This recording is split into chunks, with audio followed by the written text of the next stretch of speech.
Hello there, my name's Martin Henley. This is the Effective Marketing Content Extravaganza. And if you're new here, you won't yet know that I'm on a mission to give you everything you need to be more successful in your marketing. Providing, of course, what you need to be more successful in your marketing is to know more about and be implementing more efficiently, more enthusiastically, and more effectively sales and marketing in your business, which is, of course, what you need. You need more customers more profitably. That's what you need. So what goes on here is I'm giving you everything I know about sales and marketing as part of the What the Series that happens on a Monday. On a Tuesday, I bring in anyone I can find with experience to share with you if you are looking to be more successful in your business. On a Wednesday, we look at the marketing news and speculate wildly about what that might mean for you in your marketing life. And on the other Wednesday, we bring you a marketing review. We review so you don't have to. Thursdays are going to be about thoughtful stuff without conclusions. And on Friday, we look at the very best and the very worst of marketing content on the internet. So if that sounds like it might be interesting or useful, now would be the very best time to like, share, subscribe, and comment, because that will give us the motivation to continue on this epic, epic journey to bring you everything you need if you are looking to be more successful in your business. So today is Tuesday. And what that means is it's Talk Marketing. And so we have a guest for you. Now, today's guest has media experience going all the way back to 1987 when he was an IT and safety director for AK Media NW. Since then, he has held a range of roles, including project management, national directorships, business development, account management, etc. He has also founded or co-founded no less than 5 media initiatives. He is currently co-founder at Next Step Next, a professional business network, host of the Pirate broadcast, Livestream and podcast, community leader at Winject Studios, live streaming strategist at the Pirate Syndicate. We're not finished with what he's busy with yet. He runs his business, russjohns.com, which he founded 36 years ago. He has been producing video strategy for revenue since 1987. Today's guest is a kindness advocate and a believer in smiles. Today's guest is Russ Johns. Good afternoon, Mr. Johns. Martin, it's a wonderful day. Thank you so much for inviting me in. You are very welcome.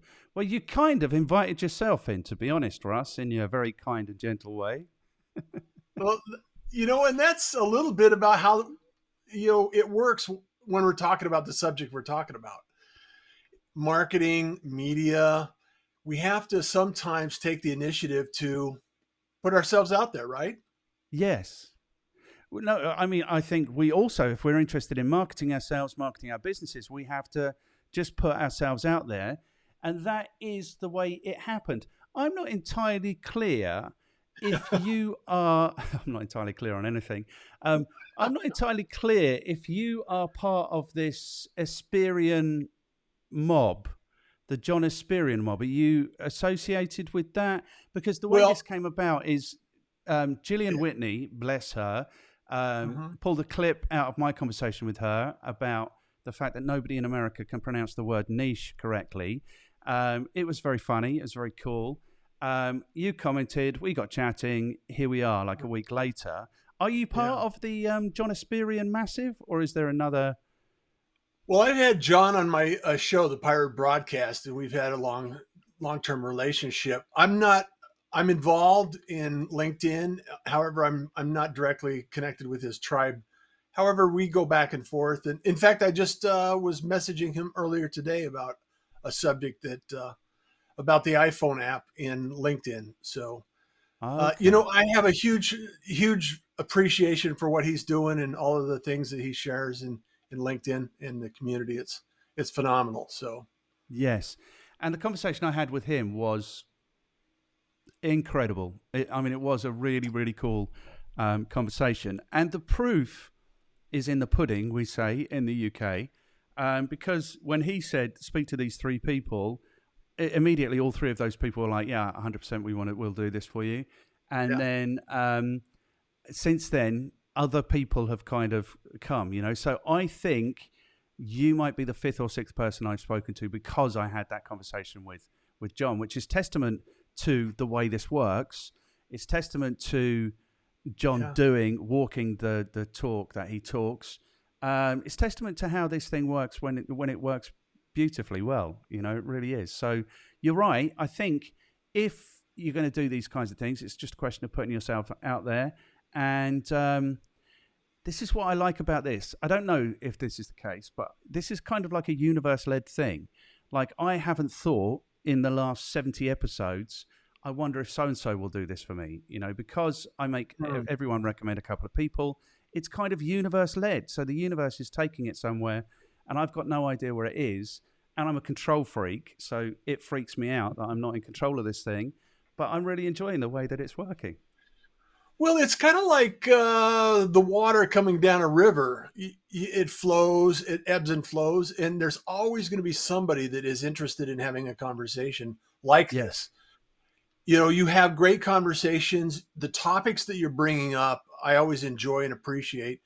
And also, I think it's refreshing to some individuals to think about how easy it can be versus how challenging it might be. And we really have to think about what's the positive outcome that could come from a conversation, not necessarily what's the challenge. Oh, I hate picking up the phone. I hate having a conversation.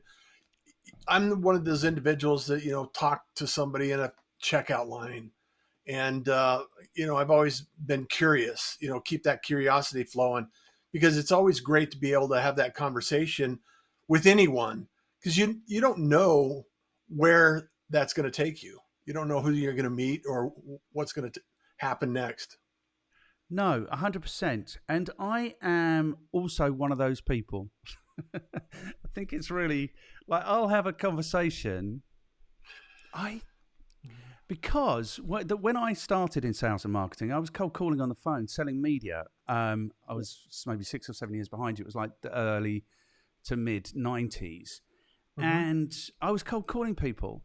And the way I felt about it was like, my job is just to get on the phone and rattle some cages, just to get on the phone and make sure those people have had a conversation with me.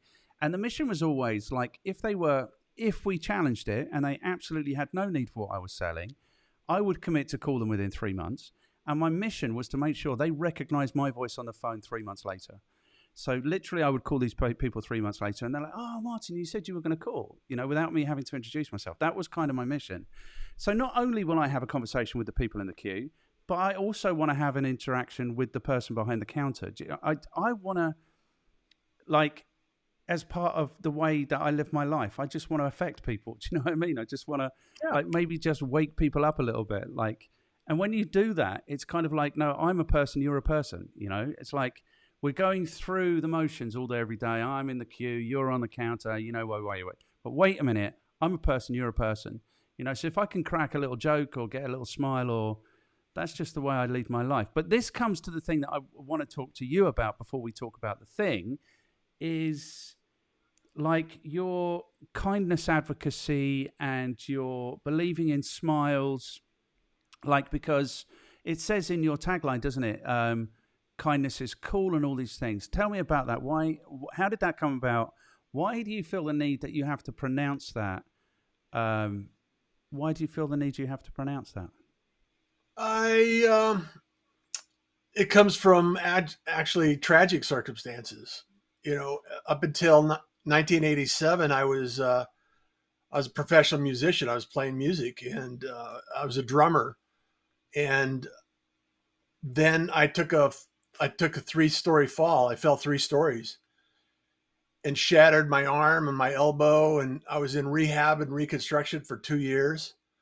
And going through that change in your life and circumstances, all of a sudden you're a musician one day, and then you're not a musician one day, even though I'm still a musician. Being shifted into an entirely new perspective allows you to think about, you don't know what other people are going through. You don't know what the challenges are. You don't know how they feel about that. And so it's really about, having a little bit of understanding for other people's circumstances, even if you don't know their story. And I've always positioned it that way. And then in 2018, I lost my oldest son to suicide. And I've also lost two sisters along the journey, and dad in 2020.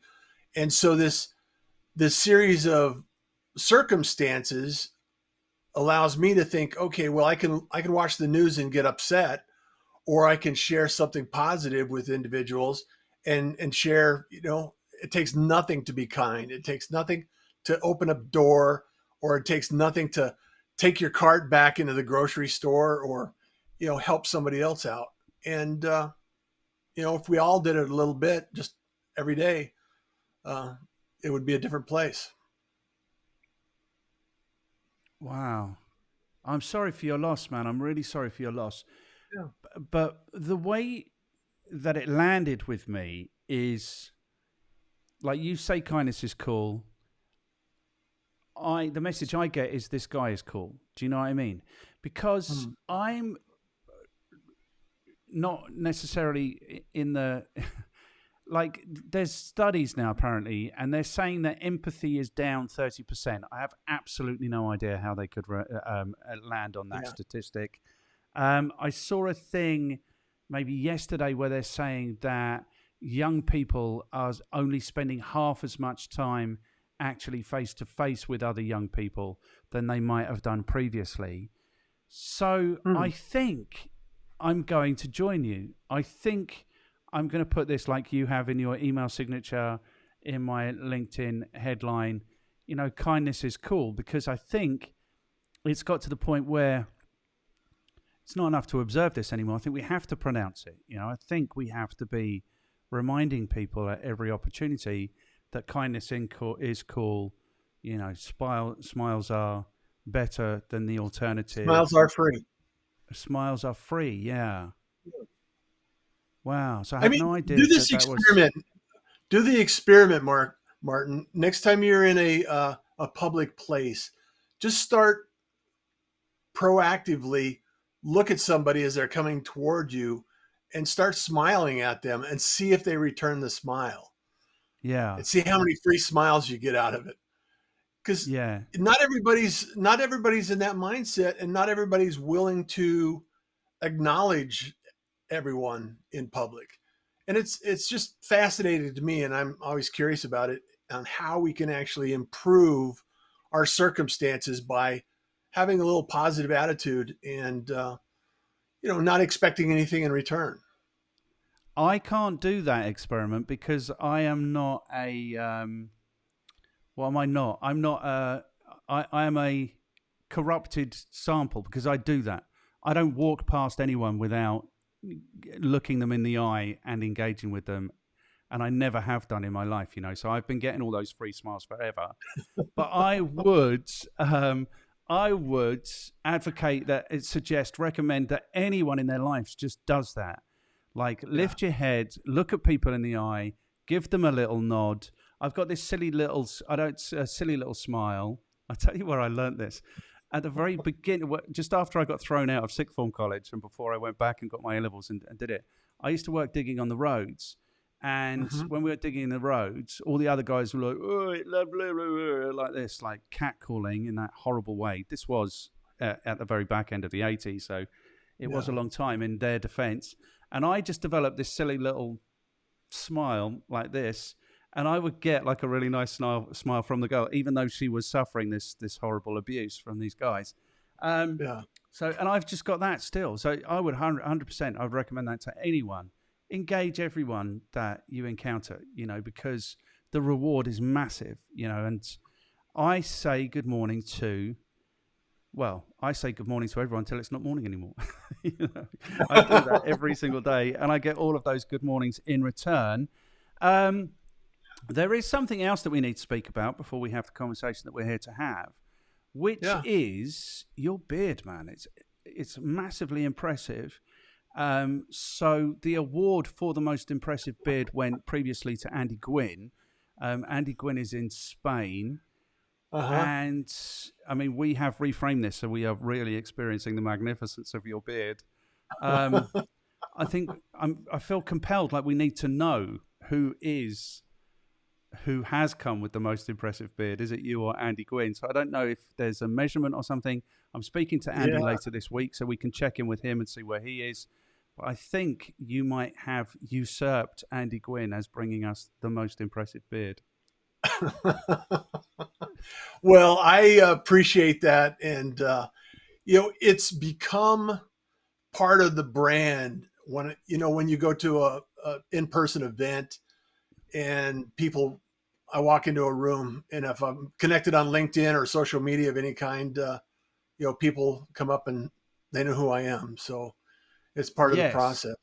yes. And I think it does become part of the brand, and it is part of the brand. And also, I had a disaster recently. I've had a beard for like the last 8 or 9 years. And I had a disaster where I went to a barber, not my barber.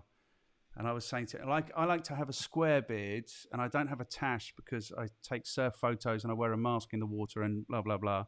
Hmm. And it got massive. And I was saying to the guy, just a little bit more, just a little bit more, just a little bit more. And then he got bored and he just went in with the clippers and just completely robbed me of my beard. But what people won't know about this is that when you are robbed of your beard like that, Yeah. like when you look at your face, it looks like your mouth is much bigger than it normally is and it looks like your head's much rounder. And so I am an advocate now of kindness and beards. I think kindness and beards is the way forward, man. It is. It is. Absolutely. And Good. it costs nothing, and it's really cool. It So actually saves you time, I think, because previously, it before like does. 9 years ago, I was shaving every day. That's 2 or 3 minutes of my life I'm never going to get back every day for a lot of years, decades. Good. Well, interestingly, we're not here to talk about kindness. We're not here to talk about smiles. We're not here to talk about beards. We're kind of here to talk about marketing related things. And there is some order to this. Yes. So, as you know, there's only 5 questions. Question number 1 is: how are you qualified to talk to us about your specialist subject? Your specialist subject is video content production and streaming, especially going live with your video content. Hmm. The second question is: who do you work with? How do you add value to their lives? The third question is: what is your recommendation for anyone who wants to get better at video content production and maybe get brave enough to stream? I'm in that category. Question number 4: what should people read, or what content should they consume? And question number 5: who can you throw under the bus who might enjoy or maybe just endure to have a conversation like this with me? So let's start at the beginning. How are you, Russ, qualified to talk to us about a video content production and especially this idea of live streaming? Absolutely. I My history is back, like I said, in advertising. I fell 3 stories to get into advertising. I became the safety director, and then I became the IT director because I liked the technology. So I've been in tech since '95, email, and I went through the whole process of developing. Remember when billboards were hand painted, and you did the artwork and hand painted these billboards, and I went through the whole printing process, upgrading the outdoor industry with printed vinyl and that whole process.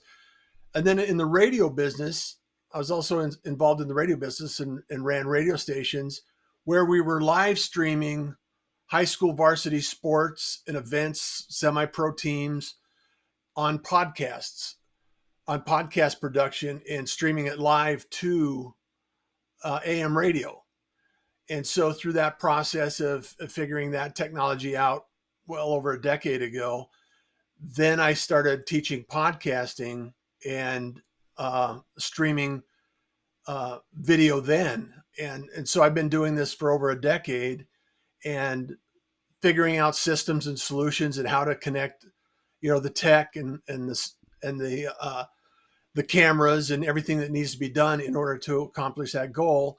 And early on, I was adding video. I used to do 2-minute tips in 10 minutes or less before LinkedIn Live was available, and I would upload it to LinkedIn in the early days, just before.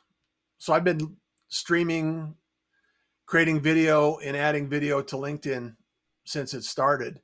And I have, same with YouTube. I have over 1,000 videos on YouTube and have taught classes in university and podcast events and probably helped launch over 1,000 podcasts. And one of the things that I came to the conclusion of is I can actually take a video just like this, just like we're recording right now, and then I could take that video and move it into an app where I can actually remove the transcription from it. I can strip the audio from it, and then I could create a live stream. I could create a podcast. I could create a blog post, and then I could create content. So I started teaching this, what's called a traffic circle. So you have an opportunity to create multiple pieces of content from a single piece of time. And with that, I'm able to put that out in the world in a way that allows others to find it, discover it, and consume it where they want to consume it, not necessarily where I have it. Okay, good. Because that was going to be my next question. I think it still is my next question, is why would, if I am going to the trouble of producing content, if I'm interested in producing content, if I'm doing content marketing, why would I produce video content as opposed to any other kind of content? Live streaming is unique in the respect that you can actually engage with your audience during a live stream. And it's not necessarily an easy process to build a community, and it's more relationship based than it is, buying ads or, think of webinars. You get a lot of people in webinars. You can actually be interactive with them. And when you're live streaming, you can actually engage with them the same way. You can actually answer questions. You can actually ask the community, hey, what do you think about X, Y, and Z? And then you can have, you could share information as you're live. You could put up lower thirds, you could put up links, you could do all of this stuff while you're live. And that's the body of the creative process. And then after that, you have the ability to actually create additional content as a result of that effort. So what you're doing is you're going live, building your relationships in your community, and then also having an opportunity to take that content and use it to populate other platforms as well. Yes. Because I don't know if this is going to work, but I'm going to write a book this year. Okay. Because when I do these conversations, they're typically like around an hour and 15 minutes long, and then I transcribe them. But I'm thinking now only that I don't do this quite right. But it's around 13,000 words per hour. So if a book is 60,000 words, it's like each one of these conversations could be contributing like a quarter to a book, So you'd almost have to structure it really nicely. You'd have to say, okay, these are my 60,000 words. These are my 10 chapters. These are the 4 points that I want to make in each of the, et cetera, et cetera, et cetera. So it seems to me like it might be an accelerated way of producing content for a book. And then it's not obviously perfect. What you would want to do is come back and say, okay, where is the data around these things that we're saying? And what are the case studies and all those things and the quotes? But it seems to me that video is the best way to produce content, because all you need to do is stand up a camera and start talking. And in the first instance, it might be terrible because you have no experience of doing this thing. But even I think in these conversations, I've got better at actually having actually talking about the things that are relevant, interesting, useful. So I think it's a practice thing. Well, and this is what I tell clients all the time. The first time you pick up a musical instrument, you're not going to be playing the most beautiful notes possible. And by practicing and using that instrument is no different than doing video. You have to feel comfortable with it. You have to feel confident about it.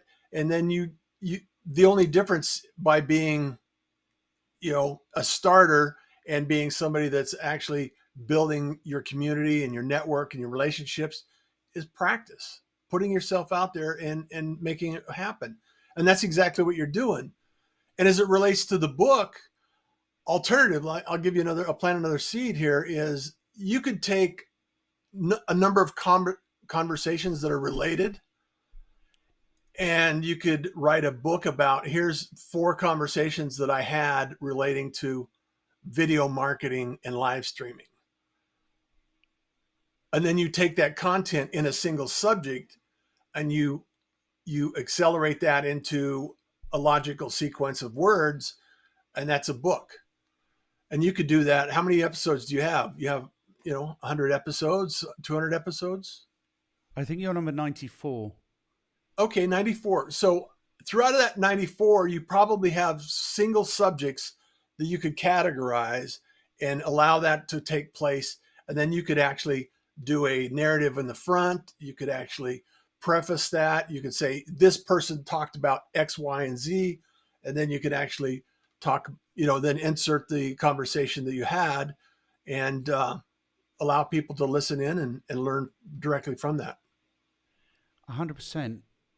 Because what? Because, like, just very basically, when I was at university and we had to produce an essay, it was 2,000 words, and it would take weeks. It would take hours. Well, if I'm talking and let's say it's 12,000 words an hour, that's 1,000 words every 5 minutes. I am producing 2,000 words in 10 minutes. Now, you might say that those 2,000 words are junk compared to a well-researched essay. But what I would say then is, well, I'll just talk for another 10 minutes and I'll have 4,000 words and I can just cut out half the stuff and it will probably be as good. And especially if I come up with a structure, this is my idea for the book. It's kind of like talking books. Do you know what I mean? It's like I talk the content, and especially if you can have a two-way with somebody and you can say, okay, this is, like breaking it down to the numbers. This chapter is going to be, there's 10 chapters. This chapter is going to be 6,000 words. There are going to be 4 points that we want to make. We're going to tell them what we're going to say. We're going to say it. We're going to tell them what we've told them. So we've got somewhere around 1,000 words to make each of these points. Let's talk for 5 minutes on this is the subject. And then you can come back afterwards and you can take it down. You can say, well, that's not quite right. That's not. Do you know what I mean? So it just seems that in terms of content production, content creation, this is just a much more efficient way to do it. And by creatively editing this content, you can still share incredibly valuable ideas with your audience. And then you have images, audio, video, and words. Words, images, audio, and video. Then allow the individual to select how they want to collect their or consume their content. 100%. So why 100%? Well, because this is where we are in the process. So, and we're not doing it right. And there are people I've spoken to in this series of conversations who will tell me I am categorically doing it wrong. Where I am in the process is I'm just splashing around wildly, throwing stuff out. I mean, where I am in the process is the benefit of this has been the networking has been fantastic. That's delivered me the work that I need to do. The conversations are fantastic. The friendships and the relationships are fantastic. Like, all of this stuff is brilliant. My objective, because I really hate corporations, so my objective is to get YouTube to pay for my retirement. That's the long-term goal. So what we are doing now is we're chopping and dicing this stuff. So we are chopping this up now into clips. So there are, 10 or 12 typically 5-minute clips that come out of each episode. There are 10 or 15 1 or 2 minute clips that come out of each episode. So those go onto YouTube as clips, the 5 minutes episodes, the shorts, the reels, the TikTok, all of that happens. We pull out quotes, we turn those into pictures. Those can go onto Pinterest and Instagram. They can go together as carousels, so what I've done, which is what I've done my entire life, is not snowplowed. I've built like a tsunami of content in front of me.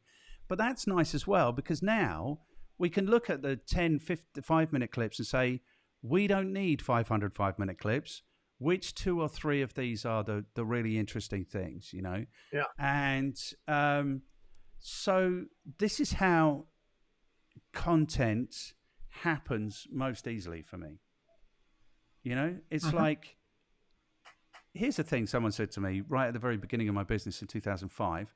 I put together a website in the evenings. It was 5 pages, like effective marketing services, something else, contact page. And I did it all in Flash. And somebody said to me, you haven't got enough content.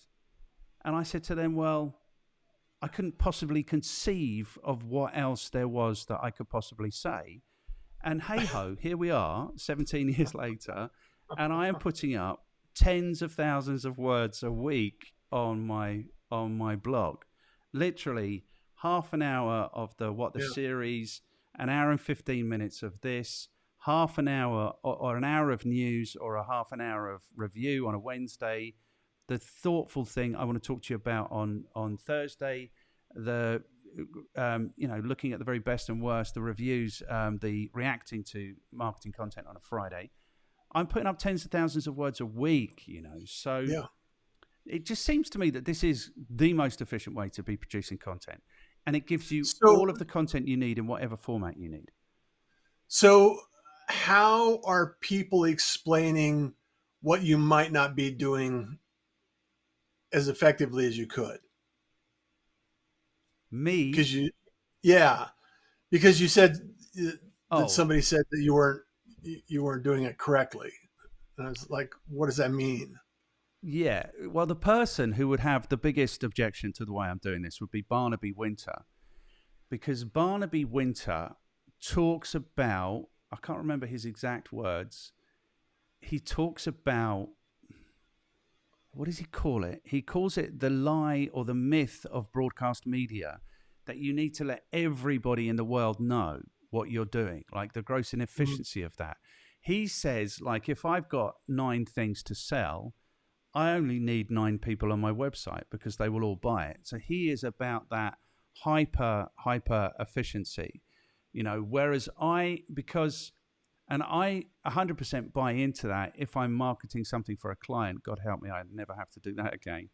Or if I am selling my product or service, I don't need to let the world know. I need to let those people who are really going to be interested in buying it know.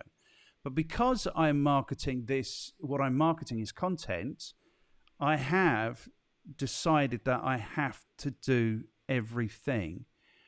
And what I tell students when I teach them digital marketing is, like, test everything, but only test everything to work out what's going to really work for you and what's going to give you the greatest efficiency. But because I'm doing this and it's very different, I am marketing content, then I feel like I have to be everywhere doing it all of the time. Or maybe I don't. Maybe I am just testing everything at the moment. What do you think? Well, and there's nothing wrong with evaluating where you get responses from. And depending on what, just like you were saying, Barnaby was like, if you have one product, you only need one type of individual that you need to attract. Yes. And that doesn't necessarily mean that that's going to be content marketing. I have clients right now that their business is not based on content. It's based on outreach. So outreach versus content marketing is a different approach. It's not right or wrong. It's not good or bad. It just is a different approach for the clientele that they're attracting. So I like content marketing because I enjoy making content. So I'm removing the friction from what I enjoy doing and helping others that want to enjoy making content. And it's not good or bad. It's just, that's what it is. And so the way I look at it is, if content can help you build your community, build your relationships, and grow your business, let's do it as effectively as possible and test out all these locations to see what makes the most impact on the outcomes. However, if you are in a business that doesn't need content, it would be foolish for me to try to push that rock up the hill and say content's the best thing. You need to start a live stream. You need to start a podcast. You need to, be in 20 places. All things don't fit all people. So that's the way I look at it. No, 100%. All things don't fit all people. You see, the difference, I suppose, with what I'm doing now than what I've ever done is now I am building an audience. And by virtue of the fact that we're talking about an audience, that's a lot of people. When you build an audience, you want an audience of as many people as possible. If I were looking to build, maybe then it scales down from there. So audience below that is community, below that is customer base, below that, do you know what I mean? So maybe there is like a hierarchy to these things.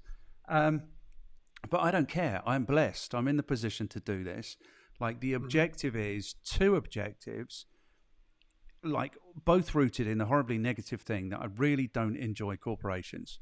And I really want to empower people, because the competition, whatever you're doing, the competition is a corporation who will torpedo you at any second by doing whatever you do at a much, much, much lower cost, a much lower price than you could possibly sustain.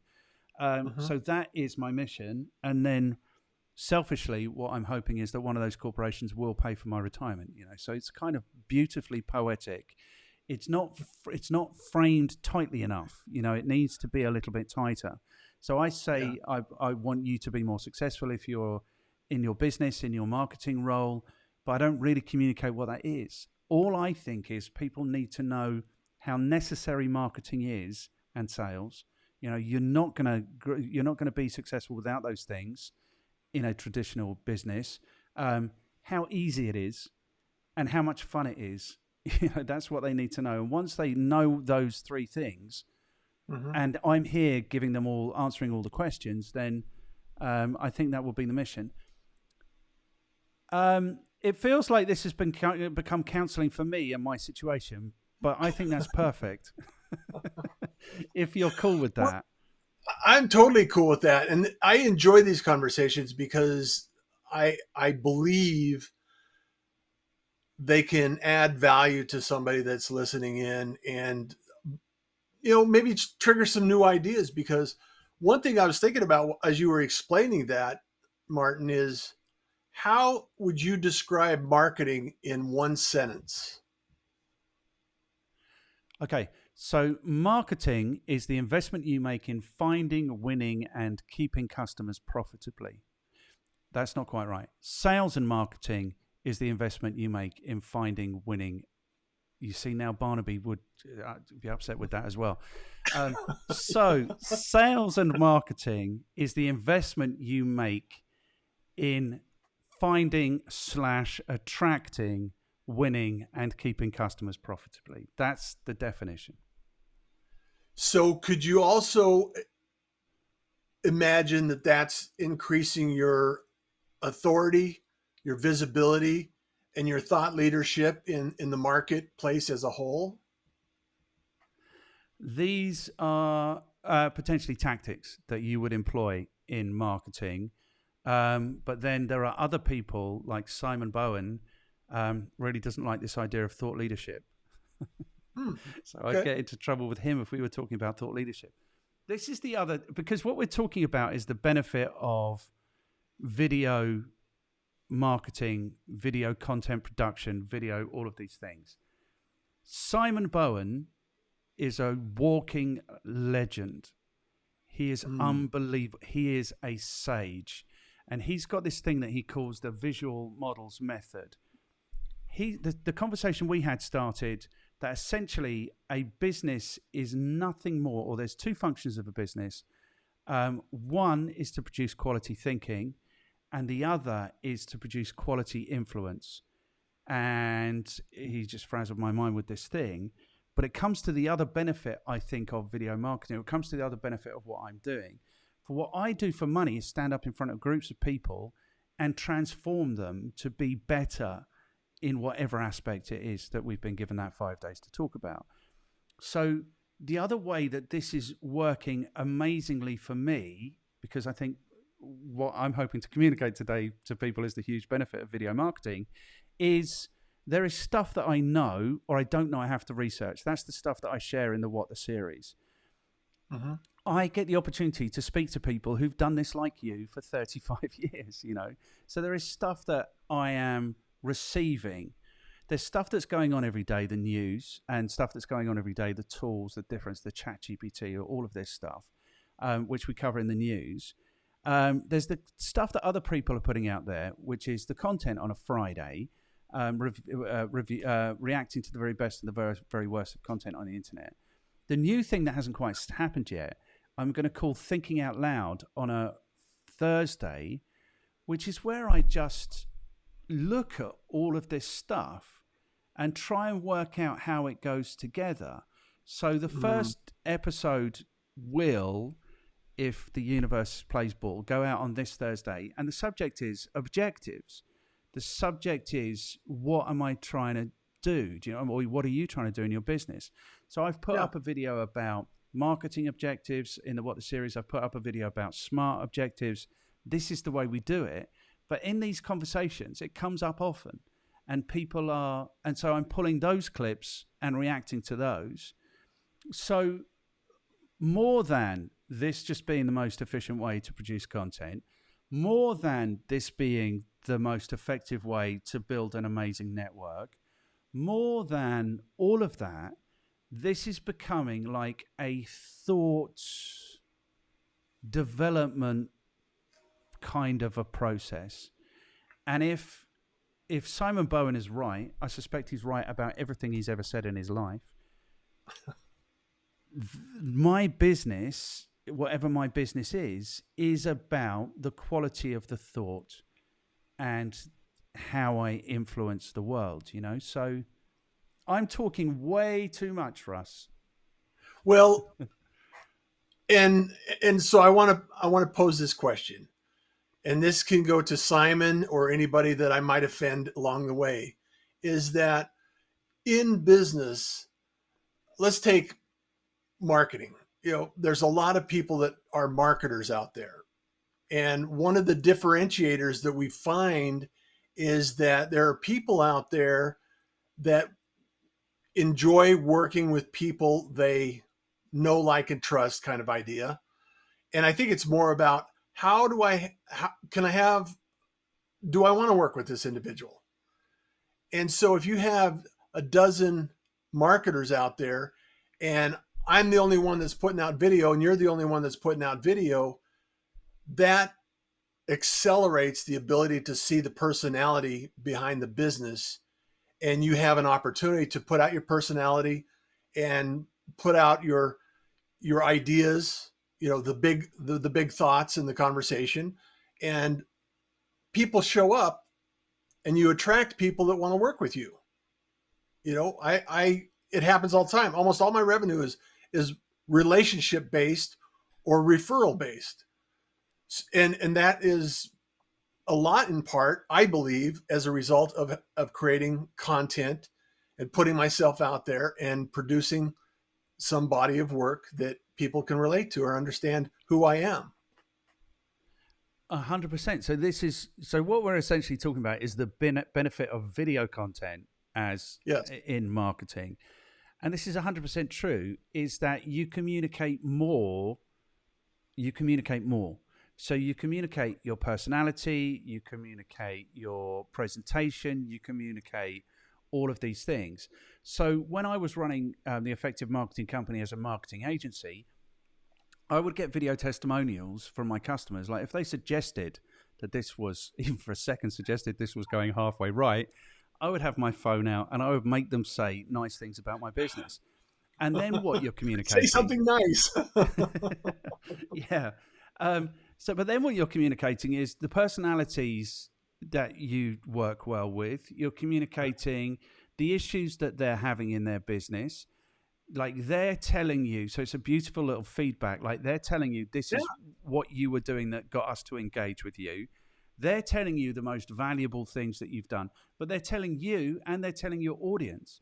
So it's almost like the uncontrived washing powder commercials, where obviously they're actors. Do you know what I mean? But these are real people who've taken real benefit from your product and service. So 100%, that's another benefit of video content, is you're communicating much more than just the ideas or just the words. You're communicating the personalities. 100%. Yeah. Well, here's another example is I'm a remote producer for StreamYard. And, it's a live streaming platform that streams to LinkedIn and other platforms. And as a result of having that title out there, people reach out for assistance and support. And if I hadn't put myself out there and hadn't acquired that skill and set the example of, having almost 600 live streams on LinkedIn and interviewing people every day, that wouldn't be the case. And then also I'm a certified trainer for Dub, which is a video email marketing platform that I love. And I have a show every Wednesday called Love My Dub. And that generates interest in conversations as well. And so video marketing has paid dividends directly. And I know that anyone that has business, only 5% of business owners are creating any content with video. 5%. So it doesn't take a huge push to be someone standing out, creating something amazing like what you're doing here. And as you go through this process and you develop these conversations, you're going to resonate with a lot of individuals. You have over 5,000, almost 5,000 connections on YouTube. So one day the corporation can, pay your way and you can get back at them. Yeah, which is the idea. Okay, good. It feels to me, are you ready for some good news? Yeah, sure. Okay. Absolutely. I think you are eminently qualified to talk to us about video content production and live streaming. Did I pass a test? You passed the test, yes. So that can take us then to question number 2, which is, who do you work with? How do you add value to their lives? I love this question. Business owners come to me when they want to build systems and solutions because they're overwhelmed by the technology. They don't know where to start. They don't have a roadmap. They don't want a menu. They want a map. They want to be able to have a checklist of things that need to be done in order to accomplish an outcome. And so I help business owners, speakers, coaches, authors, and anyone that's already in the content creation mindset. And they believe that content will help them improve their marketing efforts and their authority in the market. Okay, good. And what types of businesses are they typically? Freelancers, solo artists, individuals with small teams. I have individuals that have, maybe a team of 3 or 4 people, and they're growing their business. And course creators, consultants, people that are that want to stay out of the corporate arena. They don't necessarily want to play in the space of, getting too out of control and too large, and they want to be able to serve maybe larger audiences, and they want to show up in a way that makes sense for them. Okay, fantastic. And are there certain industries that do better from video marketing and live streaming? I have worked with the oil and gas industry, and that has actually proven out very well. And it typically ends up being vertical markets. And it goes back to the idea that if you're working with vertical markets, and this applies to podcasting as well. And what happens is once you have a community, then people that want access to that community are willing to sponsor events, activities, and gain access to that community. And I've worked with all kinds of organizations: Amazon, Starbucks, Intel, large organizations, as well as small local startup communities. And I really believe that if you're in tune with content creation as the first qualifier, if you're just doing outbound and you're doing cold calling and you're going through your list, it's probably not something that you're interested in having a conversation with.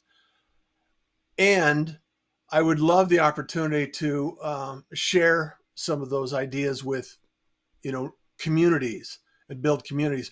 Real estate is a big one for video. Real estate brokers, agents are really adopting video, and a lot of speakers, their press kits, and they're sharing their information about what they're doing and creating is big in the video content field. Marketers are doing a lot of video. The early adopters, they're the leaders in the industry and adopting and pulling people along. And you've seen the growth in YouTube. I mean, a lot of kids nowadays want to be YouTubers instead of rocket scientists. Yeah, 100%. The thing is, I remember, I think I had one careers conversation while I was at school, and I'd auditioned. So it's interesting that you were creative, like musician before. Like so many people I speak to are that.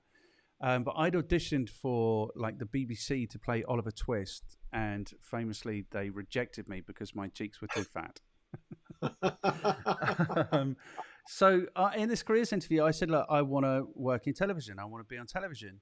And her recommendation was that I go to the television factory in the local industrial space and start there and see if I can work my way up, So, but now actually being a YouTuber or a Twitcher or a TikToker or there's lots of opportunities to be actually on presenting yourself in video, broadcasting yourself in video.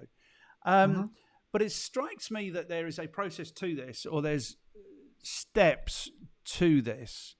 So there is, like you say, there is the technical production, like how does the technology work? There's the creative aspects.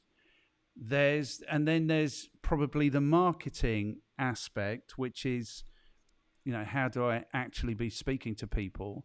So are you involved in every aspect throughout that, or are you particularly focused on the technical, or what does it actually look like? So if I'm a speaker and I don't have anything going on in the way of video currently, and I come to Russ Johns, how does that conversation go?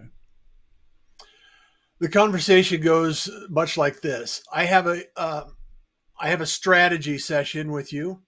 We define what you want to do, what you want to accomplish, and how you want to accomplish it.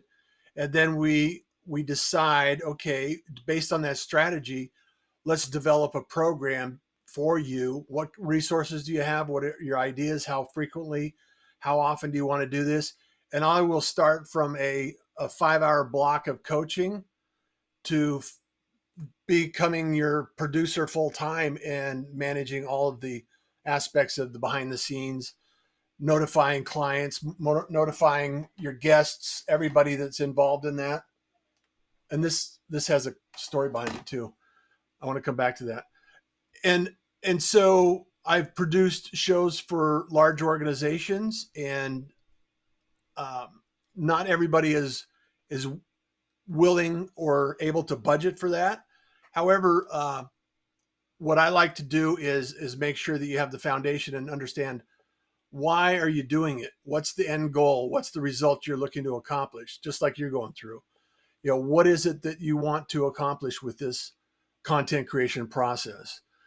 Because a lot of people have expectations, and it fails to work. This is especially true in podcasting. Is I did 14 podcasts and nobody's listening to it. I'm just going to give it up. And it's a long game. It's not an overnight. It's not, you turn the switch on. It's not like that. And so I want to make sure that people are in the right mindset and manage expectations for what is required to succeed. Because having a podcast and promoting a podcast is much the same way as, just because I wrote a book doesn't mean everybody knows about the fact that I wrote this book. So you have to market the book, you have to promote the book, you have to publish, and you have to go through that entire process. Writing the book is only part of it. Publishing it is another part. Promoting it is another part. Same with podcasting, same with live streaming, same with content. It takes time to be able to grow that into an audience and an effort that people recognize. Oh, hey, Martin's on. I got to go watch him at 5. And the more effort that you put out into that, or the more funding you can apply to that by buying ads or creating, lookalike audiences and promoting it, it accelerates, but it doesn't stop the fact that you have to do it. No. Yes. One more thought though. The pirate flag, and this is something that's really important for people to understand, is the pirate flag represents the idea that you are the media. You have the ability to go start a podcast, a live stream, content immediately. And if you are in a television station or a radio station, you need a license to do that. And people that broadcast without a license are considered pirate broadcasters. And that's the reason I started the pirate broadcast, because I didn't need permission. I had permission. I gave it to myself. So. Okay, good. I did wonder why it was a pirate flag. So it's like pirate radio, like Radio Carolina we had in the UK in the 60s. It's okay, good. It's a spin-off on that. Excellent. Good. So 100%, whatever you do, you need a strategy. You need a plan. You need to know exactly where you're starting. You need to know exactly what you've got to invest. You need to know exactly what it is that you are hoping to achieve. Because when I was running the Effective Marketing Company as an agency, I would go into a business and I'd say, what's going to work here? Telemarketing. And they'll be like, oh, no, we did telemarketing. It didn't work. It's like, oh, okay. How many people did you call? So when we did that telemarketing, how many people did we call? Was it 12 or 13 people we called? Oh, it's 15 people. Yeah, we called 15 people. It's like, okay, well, you didn't do telemarketing. And the same with email marketing, and the same with search engine optimization. Yeah, we tried that. We spent a morning on that, and it never worked for us, so we never did it ever again, So you need to have that, because that's where you can start, especially if they're talking to an expert like you can start to say, okay, this is the kind of timescale that we need to be thinking about starting to see some results. This is like after 3 months, we can expect to see this, 6 months, we can expect to see that, a year, we can expect to see that. But don't think you're going to be, whatever it is within some sort of time frame. So 100% strategy and investment. Yeah. The thing what do we need to tell people about the technical? Because it is technical. There's a tech stack that I have been using for a number of years that works really well. I have a checklist. I have in fact, I'll have probably a course out by the end of the month, and it will go through the entire tech stack, and it will be able to identify all of the tools that you can use to launch on your own. And I actually did one a year ago with a tech stack that you could launch for free. And so I'm going to update that, because I'm using a few different tools now. And technology is always evolving. It's always updating. And so I think it's really important for people to understand how all of these things connect for the result that you're looking to accomplish. And also,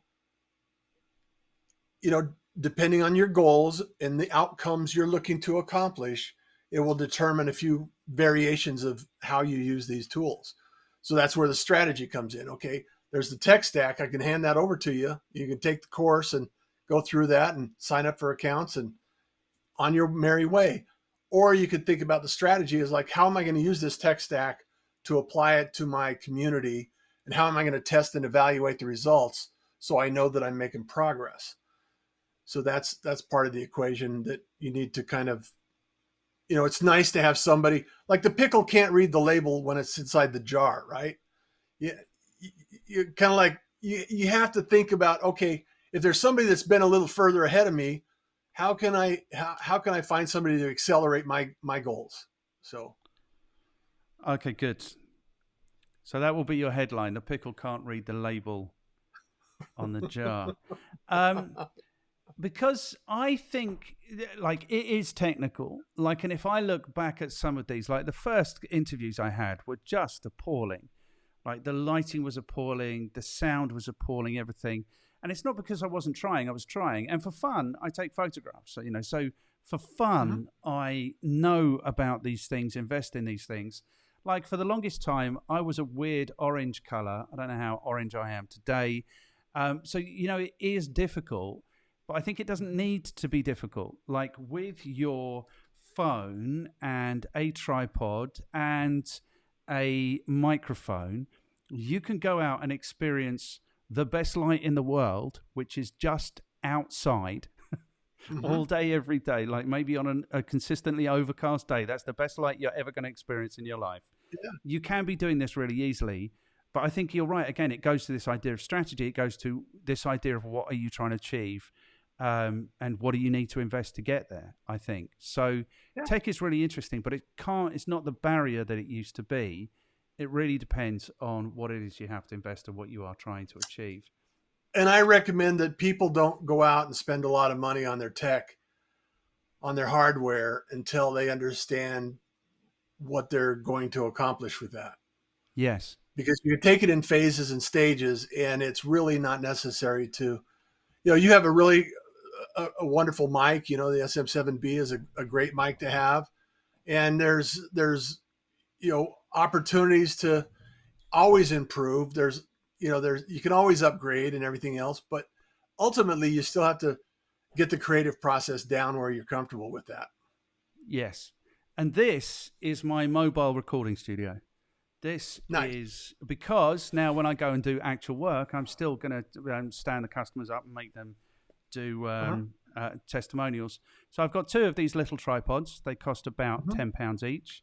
I've got 2 of these little lights. They cost about £8 each. I've got this microphone, wireless lapel microphone, not wireless microphone from Ulanzi. It cost about £25. There are 2 of these, one for me, one for the person I'm interviewing. And then I have a thing to attach the phone to the tripod. And I am producing like professional, like would have passed for professional production like 5 or 6 years ago. So that's what I think. I mean, because when I spoke to Gillian, I spoke about this, so I've gone away and formalized it. So there you go. I own the phone already. £450. I'm producing really nice quality video wherever I want to produce it. So the technical isn't the issue, but I think you're right. You need to start thinking about tech stack when you start thinking about what do I want to achieve in my production. Yeah. And how do you want to position your content? Because I typically stream to 4 or 5 different platforms. We're on Ecamm right now, so I use Ecamm as a virtual camera to feed into any platform that I'm using because I like the features and functionality, and I like the fact that it comes in crisp. And I'm a nerd in the herd. Trust me, I have gadgets on gadgets, and I love being in the lab and Mr. Wizard and coming back here and learning all these things. And that's really the gift that I have is being able to say, okay, well, I've tried that. here's some things you need to learn about it, and here's how you can use it. Because it goes back full circle. How does your messaging create your marketing to your outcomes, your outbound, your inbound? How do you start a conversation? Because you're one conversation away from getting what you need and getting a client, right? Yeah. So how do we motivate that through our actions and our activities? And for my example is I love doing video. It's easy. I can put it out there in the world. I can, jump on a call and just like this and make it happen. So Yes. that removes the friction for what I want. And it's not for Yes. everyone. Okay, good. So the challenges are, firstly, the technical. It doesn't need to be anything like as technical. It doesn't need to be the barrier you think you are. There's a course coming very shortly. There's the creative, like how are you going to talk and what are you going to talk about? That's interesting. If you don't mind, I'd like to skip to the third aspect of this, because this is where I am in my journey, which is how do I go about building that audience? A couple of ways. So I'm sure that you already have an audience, whatever platforms you are involved and engaged in. YouTube is one. Creating content and then also engaging in the content. Engagement is almost as important as the content itself is because what you're doing is attracting people to start a conversation with you.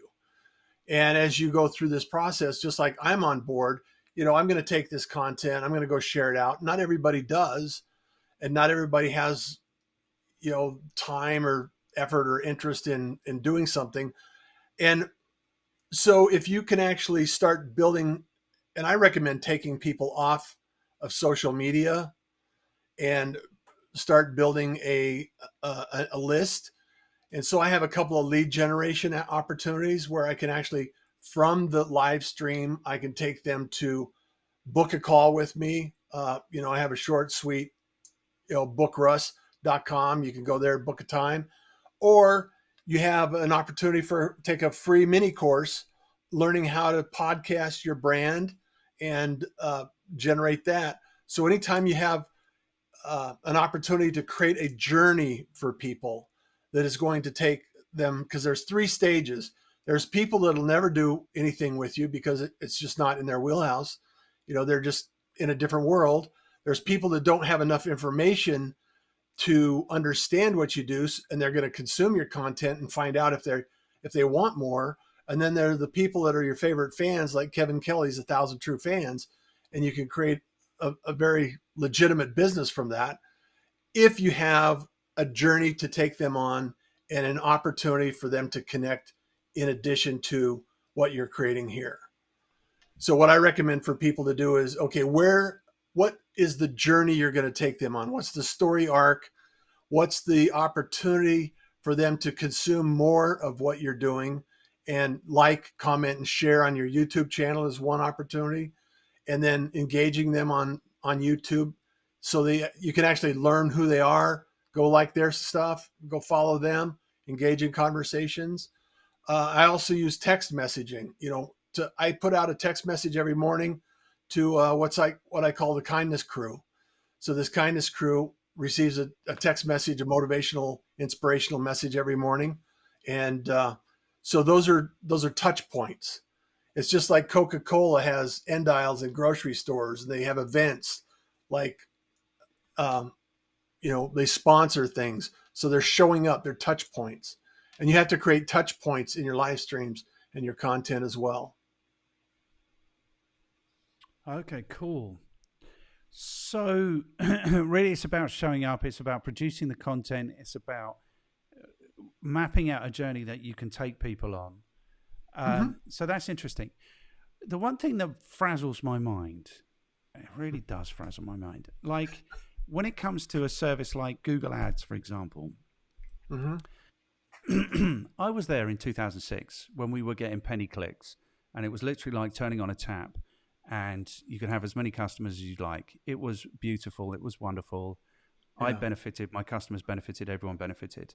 What I've seen since then is if you are using Google Ads to market a product or service, it's still possible. It has got much more difficult, and they are much greedier than they used to be, and all of those things. Of course, Google Ads was on my list of ways that I was going to market this channel. What frazzles my mind is that Google Ads, Google being the parent company of YouTube, have not developed a service for marketing a YouTube channel. Like a service where you can say, I want to market my YouTube channel, and you put your YouTube channel up as a pre-roll video, for example, and they put the subscribe button there, because that's what I want from that advertising. So we get a subscriber, I think for every 100 views, we get a subscribe, and have done since the beginning of time, since 2008 when we put up our first video. I mean, I don't expect you to know. And so the question is, have you successfully been able to leverage Google Ads to grow a YouTube channel, for example? Has it come up? Have you tested it? Am I right? Is it available or is it not available? I don't know the answer to that because I haven't used Google Ads to promote a YouTube channel. I think the better choice and the more optimized option for YouTube, though, is more focused on SEO and keywords and distribution, and also using other channels to drive people back to your YouTube channel. Yes. That's like podcasting. You don't want to purchase ad spend on a podcast unless you're purchasing it on a podcast listening platform. And what I mean by that is podcasting is unique because it's very personal. And if people are listening to podcasts, and the best place to advertise for your podcast would be where people consume podcasts. Because if they're not familiar with podcasting, there's a learning curve to understand, okay, well, how do I listen to a podcast? How do I access it? Where do I go to get it? So there's resistance. And so if you're spending money, you're going to spend more on advertising outside of the podcasting environment. The same thing would apply to YouTube. And if you're working in the YouTube environment and you're actually getting maybe some individuals from YouTube on your show, and you could do some co-op, JV partners, you could do some ads and not ads, but events and activities that might be able to generate more than you would if you just went out and spent ad money on it. Yes. Why not? Events. They must know that people want to grow their YouTube channels. They must know, and yeah, it's ridiculous. So yeah, we get 100 subscribers we get a subscriber for every 100 views typically. And So how are you growing it now? It's just happening organically. So there is a plan. There's things to test. We're going to run over a bit. Are we cool? We're cool. Oh, yeah. Okay, we're cool. Excellent, brilliant. Okay, because I've got so many questions. I think we're only on number 2. We're only on number 2, but 3, 4, 5 happen in a flash. It's okay. So what's the thing? So, there's things that we need to there's things that we're testing. So it's happening organically, and we should be, and I'm not unhappy with that, Yeah. But obviously I'm grossly impatient, and I need to get this message out to more people. So the thing is that the content has got to the point where people are saying such cool things, interesting, useful things, where it's moved beyond, I want people to know about this, to the point where I've got a responsibility to get this information, this thinking out into the world. That's where it's kind of got to. So the thing that we're on now currently is clips. So we're clipping these things up, and it just happened last week. So there is now, last week there were 7 posts that went up, and it's the 5-minute clips are happening. This week what's happening is the mobile clips are happening for TikTok, for Reels, and for Shorts. And the expectation is that TikTok is on fire, so hopefully that will catch. Reels, they are giving a lot of attention to Reels because they want to catch TikTok, and the same with Shorts. So that's the next thing. And then Pinterest has always been a traffic function. So there will be quotes going up on Pinterest. So these are the kind of the stages that we're going through. So this is, these are the things that we are doing that we think will put us in front of more people. And one of those things might be, which brings us immediately back to you, is live streaming, because I'm an idiot and I always do things the most difficult way. I've decided that the series should be the thing that we stream on a Monday, so people get to come along and attend and challenge and all of those things. But that is the most difficult thing that we produce, because it is like an educational thing, so I don't know why I decided that.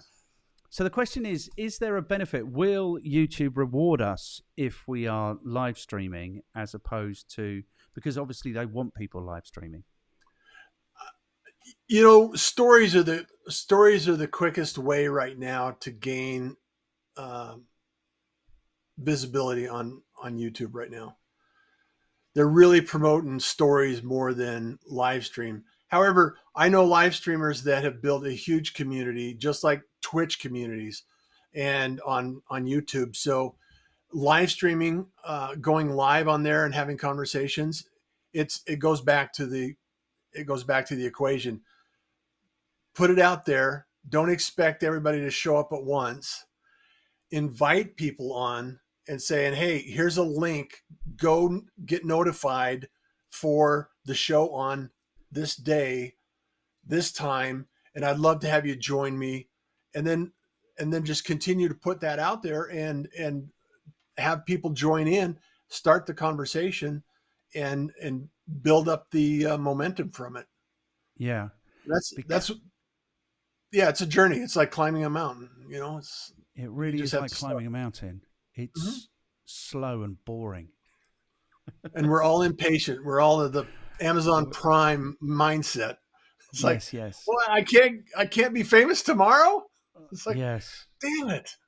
And the thing is, there's more opportunities that I know about from these conversations. So, for example, there's an opportunity right now on LinkedIn where you can set up the stream as an event, and then you can invite 1,000 people, and anyone who engages with that post, you can put them on a mailing list. So I know people have built mailing lists of, tens of thousands of people doing that. So that's on our list of things to do as well.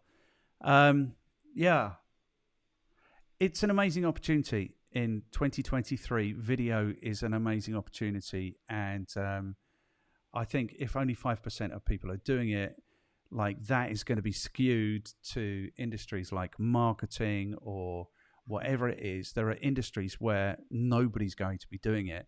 And there is always thinking to be done. There is always conversations to be had. There is always someone who's going to be interested in those things. Maybe if you're selling oil rigs, you're not going to have tens of millions of people tuning in every week to hear what you're saying, but you might have the 15 people that you really need to be hearing what you're talking about tune in. Yeah. Okay, good. Well, the oil and gas video, the network that I was involved in, OGGN, it has 1 million downloads, so they're doing okay. Wow. So, because the truth is, people are interested in everything. Weirdly, they are interested in any everything. subject you can think of. People have an interest in it. Yes. Good. Cool. Shall we move swiftly on to question number 3? Let's do it, Mark. Okay, and so I need you to answer this in ideally less than a minute, because we'll put it on TikTok and Reels and Shorts. And annoyingly, it's the Shorts is the minute restriction. Like Reels is 1.5 minutes, and TikTok is like 10 minutes now. So if you want to appear in all 3 of those places with this answer, it needs to be less than a minute. The question is, your recommendation. What is your recommendation for anyone who's looking to get better at live streaming video content or get started with live streaming video content? Shall I start the clock? Start the clock. Okay, wait, I will start the clock and then we will go. Right, so stopwatch. So, Russ Johns, what is your recommendation for anyone who is looking to get started in live streaming or get better at live streaming. Let's reset. Your minute starts now. All right. If you want to get better or you want to get started on live streaming and you have a phone, pick up your phone, connect it to an account, connect it up to Instagram, TikTok, or YouTube, and start streaming. Practice, put it out there, start a reel, start a story, start a TikTok, and practice. Once you get that down, then you can graduate to other platforms. And more than ever, now is the time to start. So just to start today and get going. Excellent. I think that's going to rock on those platforms because it's only 33 seconds. Perfect. Good. Excellent. Okay, so that brings us then to question number 4. Just in case you didn't believe that we've rattled through these last 3 questions. The question is, what should people read or what content should people be consuming? Is there a book or a piece of content that has really evolved the way you think and do these video production type things? Yes, and anything that you can use, any book by Donald Miller. I like Donald Miller because of his philosophy and some of the things that he is doing with clearing your message out, just making sure that your message is as clear as possible. And then also there's another book that I'm listening to right now, and I want to get it right so people can follow it, and it's on Audible, and it's called Fanatical Prospecting by Jeff Blunt. Okay, good. Blount. B-L-O-U-T. B-L-O-U-N-T. It's Jeb, J-E-B. Okay, Jeb, J-E-B, Blount, B-L-O-U-N-T. Okay, Correct. Good. Because I think you do have to get fanatical about these things. Well, and it goes back to our previous question. How do I grow my network? How do I grow my community? How do I grow my relationships? And you have to take an active participating part in that. You have to go out and start the conversation sometimes. You have to start to smile. You have to create the smile in order to accomplish the goal of having a smile return.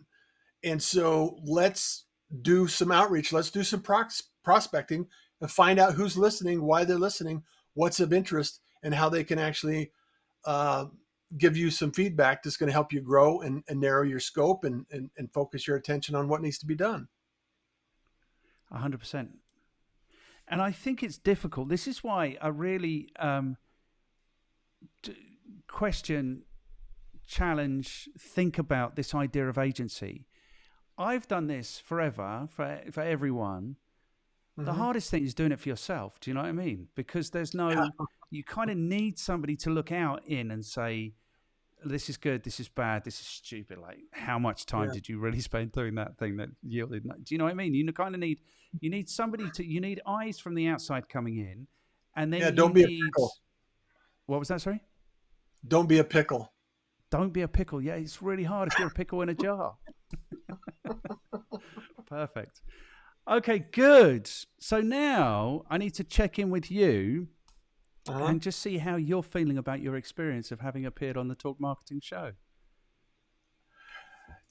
I was excited for this. I was absolutely looking forward to the conversation because I looked at and consumed some of your other content, love your personality, and being out on the road digging ditches and things like that. That smile comes through, and I wanted to make sure that we had an opportunity to make a connection, build a relationship, and open up the dialogue for future conversations.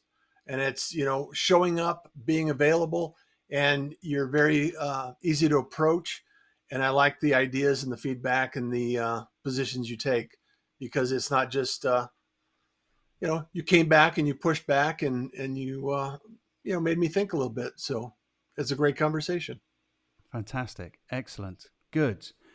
There is a motive, obviously, to me asking that question, which is now I'm going to ask you to throw a couple of people under the bus. And if you've had a good experience, then you'll probably find it easier to do that. So, question number 5 is, who can you throw under the bus? Who can you introduce me to, who you think might benefit my audience, who might enjoy, or at the very worst, endure to be a part of the Talk Marketing experience? Well, there's actually I could introduce you to several people. However, the people that come to mind as we're having this conversation was Liz Wilcox. I've had her on my show. She's an email marketer. She's had a terrific journey.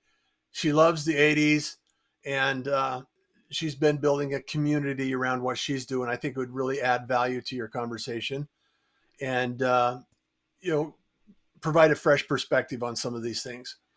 The second person that I think would be really valuable for your community and add a little bit of dimension would be David Breyer. David Breyer is on LinkedIn. I'll introduce you to David. He is also very, he's produced over $1 billion worth of branding. So the branding in your message and your things, just like the flag here, it's an important part of the process. So David is phenomenal. I love the work that he does, and I love his attitude, and I think you guys would get along really well. A third person that I think you need to meet on or off screen, and I'm sure that he'd be happy to do that, is Hanny Mora. Hanny is HANI MORA. He owns repurpose.io. And I've known him for years. I used to work with him in the podcasting days. And he has a tool that allows you to actually take some of these stories, TikTok videos, and repurpose them to different platforms automatically.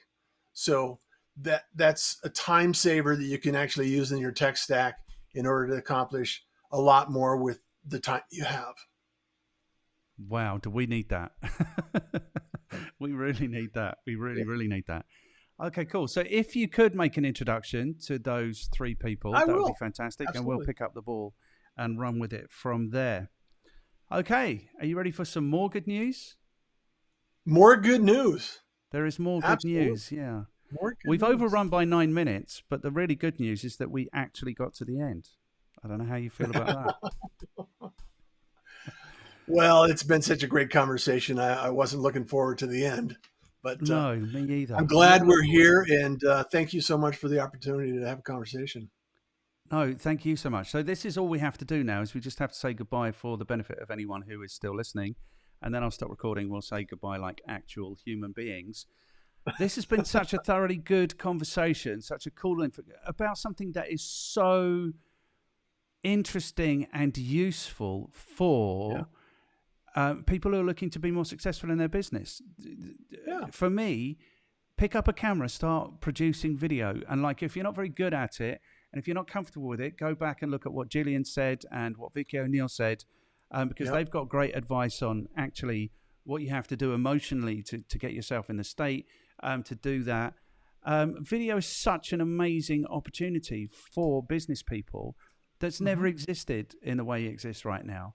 And if you're not leveraging video in your business right now, and you're not achieving everything that you want, there is a barefaced opportunity that you're missing. It has to be the easiest, most efficient, most effective way to be producing content. And once you're doing that, exactly like you've said, you can repurpose that in any way you need to appear on whatever platform it is that's going to work most effectively on.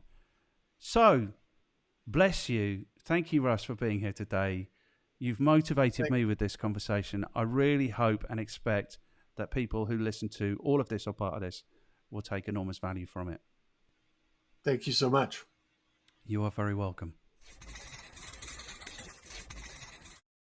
Thank you for taking the time to check out this episode of the Talk Marketing series. If you found this interesting and useful, you can check out the Talk Marketing playlist here, and this is something that YouTube thinks you might find useful. And if you haven't yet, please take a second to like, share, subscribe, and comment, because that will give us the motivation to continue on this epic journey.